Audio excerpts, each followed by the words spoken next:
안녕하세요. 사랑하는 성도님, 영혼의 샘물 은혜의 자료심을 축복합니다. 사랑의 주님이 우리와 함께 하십니다. 우리와 함께 하시는 주님을 찬양합니다. 기도합시다. 주님, 감사합니다. 오늘 또 저희들에게 복된 날을 주시고 또 말씀의 복된 자리로 불러주시니 감사합니다. 저의 하루하루가 말씀으로 세워지는 삶 되게 하옵소서. 말씀으로 저의 마음과 영혼이 새로워지며 주님 앞에 거룩하고 아름답고 헌신된 복된 제자로 살아갈 수 있도록 오늘도 말씀으로 채워주시옵소서. 예수님 이름으로 기도합니다. 아멘. 오늘 말씀은 누가복음 15장 11절에서 32절입니다. 또 이르시되 어떤 사람에게 두 아들이 있는데 그 둘째가 아버지에게 말하되 아버지여 재산 중에서 내게 돌아올 분깃을 내게 주소서 하는지라. 아버지가 그 살림을 각각 나누어 주었더니 그 후 며칠이 안 되어 둘째 아들이 재물을 다 모아가지고 먼 나라에 가 거기서 허랑방탕하여 그 재산을 낭비하더니 다 없앤 후 그 나라에 크게 흉년이 들어 그가 비로소 궁핍한지라. 가서 그 나라 백성 중 한 사람에게 붙여 사니 그가 그를 들러 보내어 돼지를 치게 하였는데 그가 돼지 먹는 쥐염 열매로 배를 채우고자 하되 주는 자가 없는지라. 이에 스스로 돌이켜 이르되 내 아버지에게는 양식이 풍족한 품꾼이 얼마나 많은가. 나는 여기서 주려 죽는구나. 내가 일어나 아버지께 가서 이르기를 내 아버지, 내가 하늘과 아버지께 죄를 지었사오니 지금부터는 아버지의 아들이라 일컬음을 감당하지 못하겠나이다. 나를 품꾼의 하나로 보소서 하리라 하고 이에 일어나서 아버지께로 돌아가니라. 아직도 거리가 먼데 아버지가 그를 보고 측은히 여겨 달려가 목을 안고 입을 맞추니 아들이 이르되 아버지, 내가 하늘과 아버지께 죄를 지었사오니 지금부터는 아버지의 아들이라 일컬음을 감당하지 못하겠나이다 하나. 아버지는 종들에게 이르되 제일 좋은 옷을 내어다가 입히고 손에 가락지를 끼우고 발에 신을 신기라. 그리고 살진 송아지를 끌어다가 잡으라. 우리가 먹고 즐기자. 이 내 아들은 죽었다가 다시 살아났으며 내가 잃었다가 다시 얻었노라 하니 그들이 즐거워하더라. 맏아들은 밭에 있다가 돌아와 집에 가까이 왔을 때에 풍악과 춤추는 소리를 듣고 한 종을 불러 이 무슨 일인가 물은데 대답하되 당신의 동생이 돌아왔음에 당신의 아버지가 건강한 그를 다시 맞아들이게 됨으로 인하여 살진 송아지를 잡았나이다 하니 그가 노하여 들어가고자 하지 아니하거늘 아버지가 나와서 권한대 아버지께 대답하여 이르되 내가 여러 해 아버지를 섬겨 명을 어김이 없거늘 내게는 염소 새끼라도 주어 나와 내 벗으로 즐기게 하신 일이 없더니 아버지의 살림을 창녀들과 함께 삼켜버린 이 아들이 돌아오매 이를 위하여 살진 송아지를 잡으셨나이다. 아버지가 이르되 예 너는 항상 나와 함께 있으니 내 것이 다 내 것이로되 이 내 동생은 죽었다가 살아났으며 내가 잃었다가 얻었기로 우리가 즐거워하고 기뻐하는 것이 마땅하다 하니라. 아멘. 오늘의 말씀은 이 누가복음에서 가장 알려진 그런 비유 가운데 하나입니다. 이 탕자의 비유로 알려진 이 비유는 너무도 많은 사람들이 알고 또 은혜 받는 그러한 말씀인데요. 15장 전체로 볼 때는 잃었다가 되찾은 이야기 세 가지가 모여 있습니다. 그래서 어제 우리가 보았지만 잃은 한 양을 찾은 그런 목자의 이야기, 또 잃은 드라크마를 찾았던 한 여인의 이야기, 그리고 이제 오늘은 잃은 아들을 찾은 아버지의 이야기입니다. 자, 어느 집에 두 아들이 있었습니다. 그런데 어느 날 둘째가 아버지에게 와서 자기에게 돌아올 유산을 다 지금 정리해서 달라는 겁니다. 자, 이 말은 유산은 언제 받게 되죠? 보통 아버지가 세상을 떠나야 받는 거죠. 물론 죽기 전에 유산을 증여하는 것도 있겠지만 이 당시로서는 아버지가 살아있는데 아버지에게 유산을 달라는 것은 사회 관습상 있을 수 없는 일이었어요. 그 뒤에는 뭐가 들어있을까요? 아버지가 죽으면 좋겠다. 아니면 적어도 이 아들 마음에 아버지는 죽은 겁니다. 유산을 물려달라는 거예요. 이 둘째 아들이 아버지에게 이렇게 분깃을 달라 할 때 이상하게도 아버지는 그냥 그 살림을 각각 내줬습니다. 내가 원하는 대로 해주마 이렇게 하신 거죠. 자, 여기서 각각이라는 것을 보면 두 아들에게 나눠준 겁니다. 둘째 아들의 분깃은 그에게 해주고, 그러니까 큰 아들의 것도 큰 아들의 것으로 준 셈이에요. 이 당시에 큰 아들은 항상 나머지 아들의 배를 받게 되어 있어요. 그러니까 이 경우는 아들 둘이라고 한다면 전체를 셋으로 나눠서 둘째에게 하나를 주고 큰아들에게 둘을 주어야 하는 거죠. 만약에 아들이 다섯이다 그러면 전체를 여섯으로 나눠서 모든 아들들에게는 하나를 주고 큰아들에게는 둘을 주는 이러한 형태였어요. 자, 이렇게 둘째가 아버지가 준 유산을 분깃을 가지고 다 정리합니다. 그래서 13절에 보니까 며칠이 안 돼요. 그 재물을 다 모아가지고 먼 나라로 갔어요. 먼 나라, 아버지의 품을 떠난 거죠. 아버지의 집을 떠난 겁니다. 먼 나라로 가서 잘 살았으면 좋았을 텐데 허랑방탕하여 재산을 낭비합니다. 이 둘째 아들은 먼 나라로 가서 자기 멋대로 한 거예요. 자기 욕망대로 한 거예요. 여기서 허랑방탕이라는 것은 그 행실이 옳지 않았다는 것을 말합니다. 그리고 그가 가지고 간 재산을 낭비하였다는 것을 말하는 것이죠. 그래서 허랑방탕하며 재산을 다 낭비하고 말았습니다. 오래 가지 못해 이 둘째 아들은 더 이상 살아갈 수 없는 거죠. 더군다나 그때 그곳에 흉년이 들었어요. 크게 흉년이 들어서 모든 사람이 다 힘듭니다. 경제적으로 아주 힘든 그러한 인생, 그러한 상황이 되는 거죠. 그러니 이렇게 인생을 낭비한 이 둘째 아들은 어떻게 합니까? 할 수 없이 그가 살 수 있는 것은 하나, 돼지 치는 일을 하는 겁니다. 유대인들에게 돼지는 부정한 동물이죠. 그래서 이 돼지 고기를 먹지 않을 뿐만 아니라 돼지 자체가 부정한 그러한 동물이었기 때문에 이 유대인이 돼지를 친다. 이건 완전히 망가진 것입니다. 완전히 그 인생이 무너진 것을 말해요. 자, 아버지를 떠난 인생이 이렇게 되는 거죠. 아버지의 품을 떠나고 아버지의 돌봄을 떠난 그 둘째 아들은 이렇게 완전히 그 인생이 처참하게 실패하고 말았습니다. 그는 겨우 돼지를 치면서 돼지가 먹는 쥐엄 열매로 배를 채웁니다. 쥐엄 열매는 꼭 우리나라의 그 아카시 나무 열매 비슷한데 그 아카시보다는 훨씬 아주 두툼하고 통통해요. 그래서 이것을 이제 돼지에게 주곤 했는데 사람이 먹는 건 아니죠. 그런데 이것을 먹는 겁니다. 자, 그러던 어느 날 이 둘째 아들이 스스로 돌이켰어요. 17절 스스로 돌이켜. 이 돌이켰다라는 말은 그 의미상으로는 제정신 차렸다는 뜻이에요. 영어로는 come to his senses. 그래서 그가 다시금 자기를 자각하게 됐다. 그런 뜻이거든요. 그래서 스스로 돌이켜 정신 차리게 됐어요.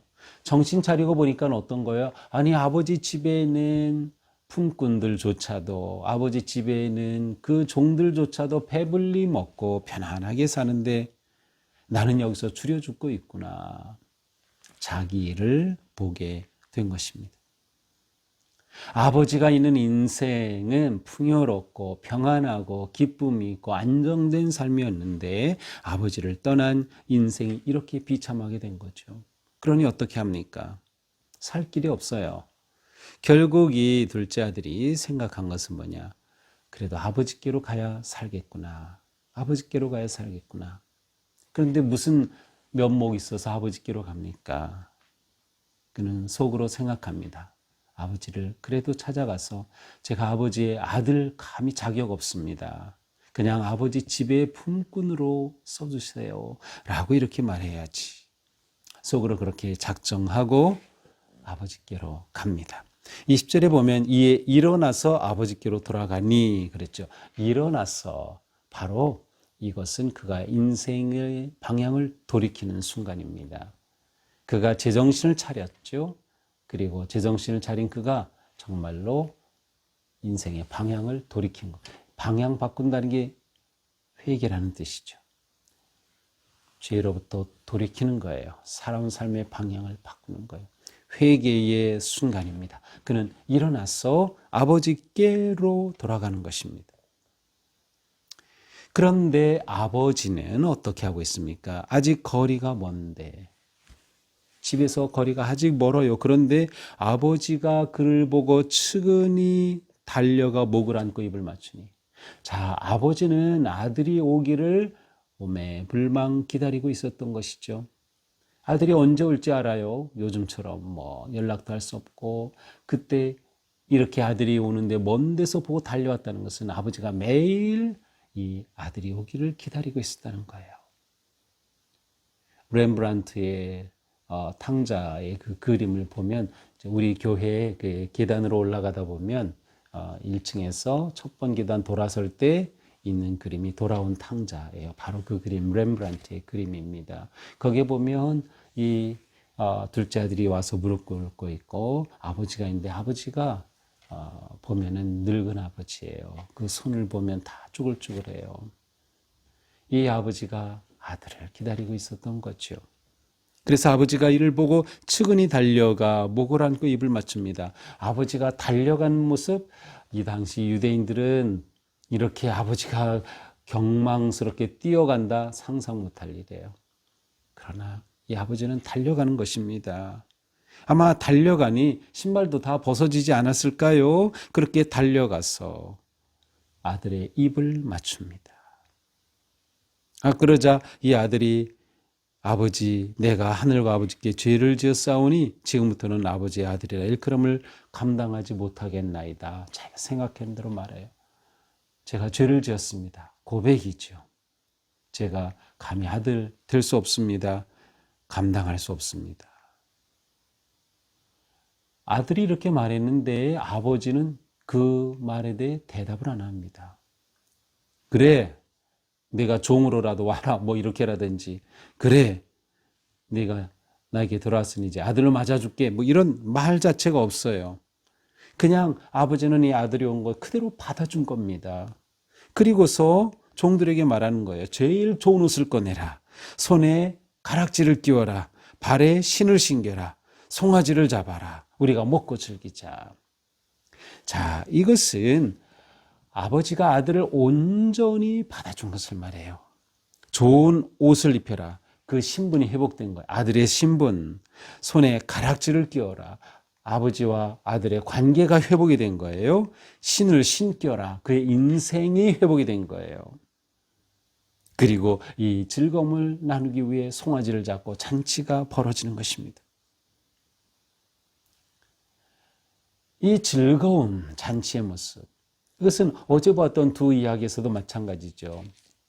잃어버린 양을 찾자 그 목자가 너무 좋아서 사람들을 불러 잔치를 하죠. 잃어버린 드라크마를 찾았던 여인도 사람들을, 이웃을 불러서 잔치를 하죠. 이 아버지가 잔치를 엽니다. 그러면서 말하죠. 이 내 아들은 죽었다 다시 살았으면 내가 잃었다 다시 얻었노라 하니 그들이 즐거워하더라. 잃었다가 되찾았다, 잃었다가 되찾았다. 100마리의 양 중에 한 마리 잃어버렸다 찾았고, 10 드라크마 중에 하나를 잃었다 찾았고, 이제는 두 아들 중에 하나를 잃었다 찾은 겁니다. 이 회복과 찾음의 기쁨이 점점 확대되고 있죠. 즐거움도 확대되고 있어요. 그들이 즐거워하더라. 자, 그런데 이때 마다들은 밖에서 일을 했죠. 밭에서 일하고 이제 저녁이 되어 돌아온 겁니다. 아, 근데 집에 가까이 오니 풍악 소리, 춤추는 소리, 뭐 왁자지껄 잔치가 벌어진 그런 소리가 들리는 거예요. 그래서 종에게 불러요. 지금 무슨 일이 일어난 거지? 라고 물으니까 종이 말합니다. 당신의 동생 돌아왔습니다.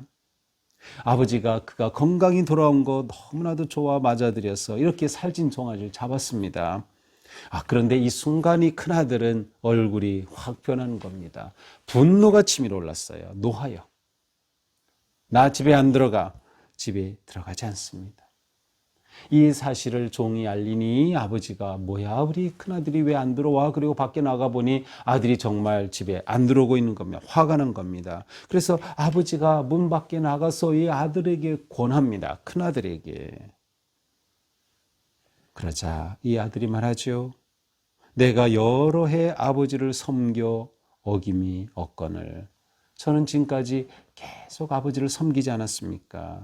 내게는 염소 새끼라도 줘 내 벗으로 즐기게 하신 일이 없더니 저를 위해서는 염소 새끼 한 마리 안 잡아주셨습니다. 자, 여기서 섬겨라고 하는 것은 어떤 그 고된 노동, 그리고 특별히 이 단어는 종이 어떠한 힘든 고역을 하는 그러한 의미가 여기에 담겨 있어요.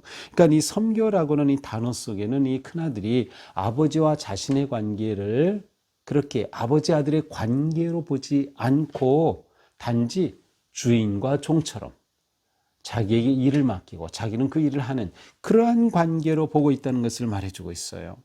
그러니까 이 큰아들은 아버지와의 관계에 있어서 지금 뭔가 왜곡된 거예요. 어긋난 거예요. 틀린 거예요. 그러면서 계속 말합니다. 아버지의 살림을 창녀들과 함께 삼켜버린 이 아들이 돌아오매 이를 위하여 살진 송아지를 잡으셨나이다.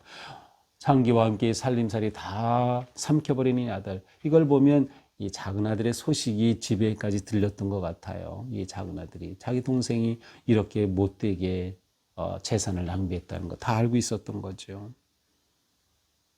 자, 이 큰아들은 동생의 행위에 대해서 자격과 대가로 평가하고 있어요. 그 짓을 했다. 어떻게 그럴 수가 있느냐. 아버지와의 관계에 있어서는 아버지가 아니라 마치 주인인 것 같은, 자기는 종인 것 같은 관계를 갖고 있어요. 그러자 아버지가 말하죠. 예. 여기서 예. 이거는 굉장히 다정한 말입니다. 예수님이 제자들에게도 얘들아 이렇게 말씀하신 적이 있어요. 이건 굉장히 친숙하게 부르는 거예요. 너는 항상 나와 함께 있으니 내가 내 것이 다 내 것이로되 너는 항상 나와 함께 있잖아. 내 거 다 내 것 아니야? 동생 건 이미 다 유산 나눈 거였어 갖고 이거 다 내 거다. 동생이 죽었다가 살아났으며 잃었다가 얻었기로 우리가 즐거워하고 기뻐하는 것이 마땅하니라. 이게 마땅하지 않겠니? 이 큰아들의 반응과 대답은 없습니다. 그것은 독자들에게 맡기는 거죠. 마치 독자가 큰아들인 것처럼. 그래, 그러면 어떻게 할까?는 맡겨진 거예요. 자, 여기서 우리는 아버지의 마음이 너무나도 잘 나타나요. 아버지는 끝까지 큰아들을 사랑하고 있고요. 내가 너와 함께 있다. 다 내 것이다. 정말 아들을 이 아버지는 잘 알고 있고 그렇게 생각하고 있어요. 그리고 이렇게 죽었다가 살아난 아들과 같은 이 둘째가 돌아왔으니 우리가 기뻐하는 게 마땅하지 않냐. 가족의 그런 아름다운 모습. 큰아들은 자기 동생에 대해서 동생이란 표현을 사용하지 않아요. 아버지의 아들 이러한 표현을 쓰고 있어요. 이것은 이 큰아들이 지금 아버지와의 관계에 있어서 동생과의 관계에 있어서 관계가 다 지금 어긋나 있다라는 것을 보여주고 있어요. 자, 큰아들을 보면 지금 큰아들은 어디 있어? 문 밖에 있어요. 작은아들은 문 밖에, 집 밖에 멀리 갔다가 이제 집 안으로 들어왔어요. 허허. 이 집에는 지금 두 탕자가 있는 셈입니다. 멀리 떠났던 탕자는 이제 돌아왔어요. 그러나 큰아들은 탕자와 같이 집 밖에 머물러 있는 거죠. 아버지와의 관계에 분노하고 있는 것이죠. 아버지를 이해하지 못하고 있는 것이죠. 동생을 받아들이지 못하고 있는 것이죠. 또 다른 탕자가 이 집에는 있었던 것입니다. 자, 이 큰아들의 문제는 무엇인가요? 종의 의식을 가지고 생활한 거예요. 종의 의식. 아들의 의식이 없었어요. 나는 아버지의 아들이야 라는 그러한 의식. 우리가 신앙생활할 때 하나님 앞에서 종의 의식 가지고 신앙생활하면 안 돼요. 하나님은 우리와 아주 친밀한 사랑과 은혜의 관계 속에 우리를 품으시고 인도하셔요. 그런데 우리는 하나님에 대해서 종의 의식을 가지게 되면 우리에게 명령하시고 우리가 말씀을 순종하지 않으면 우리를 벌 주시고 우리를 고통 가운데 몰아넣고 심판하시고 막 이러한 하나님으로 잘못 생각할 수 있어요. 그렇지 않아요. 하나님은 사랑의 아버지다. 오늘 본문에서 가장 드러나는 건 누구인가요? 아버지입니다. 아버지가 작은 아들에 대해서 큰 아들에 대해서 어떻게 하는지 그 모습이 아버지의 본질을 드러내고 있어요. 예수님은 바로 이것을 비유로 말씀하시는 거죠. 아버지의 사랑입니다. 아버지의 사랑. 이 집에는 두 탕자가 있었고 아버지의 사랑이 이들에게 어떻게 표현이 되고 있는지, 그리고 아버지의 사랑은 무엇인지, 집을 떠난 아들이 되돌아오기만을 기다리고 그렇게 맞아주었던 것처럼 하나님 아버지는 우리가 아버지를 떠나고 그릇된 길에 빠지고 불순종하던 우리가 주님께로 돌아오기를 원하시며, 또한 우리는 나름 그래도 신앙생활 잘한다고 생각하고 예배도 잘 드리고 그렇게 헌금 생활도 잘하고 하니까 나는 이라고 자부심을 가지고 있는 사람들에게는 내가 정말 아버지 하나님을 사랑하니, 내가 정말 아버지 그 마음을 내가 품고 있니, 그리고 그 마음으로 형제 자매들을 그렇게 사랑하고 있니? 라고 물으시는 거죠. 오늘 말씀을 보면서 정말 우리의 삶이 무엇보다 하나님 아버지의 그 사랑으로 사는구나, 그리고 하나님은 우리를 그렇게 기다리시는구나, 우리가 끊임없이 주님께로 나가고 삶의 방향을 바꾸고 주님께로 돌이켜야 하는구나, 그리고 이미 내게 주신 그 은혜, 나를 용서하시고 자녀로 삼아주신 그 큰 은혜를 우리가 깊이 생각하면서 그 은혜에 감격하고 감사하고 기뻐하는 삶, 하나님과 깊고 친밀한 아름다운 관계 속에서 우리의 삶이 이처럼 복된 삶, 그 관계를 누리고 또 감사하고 기뻐하며 이 땅의 천국의 거룩한 삶을 살아가는 우리 모두가 될 수 있기를 바랍니다. 기도합시다.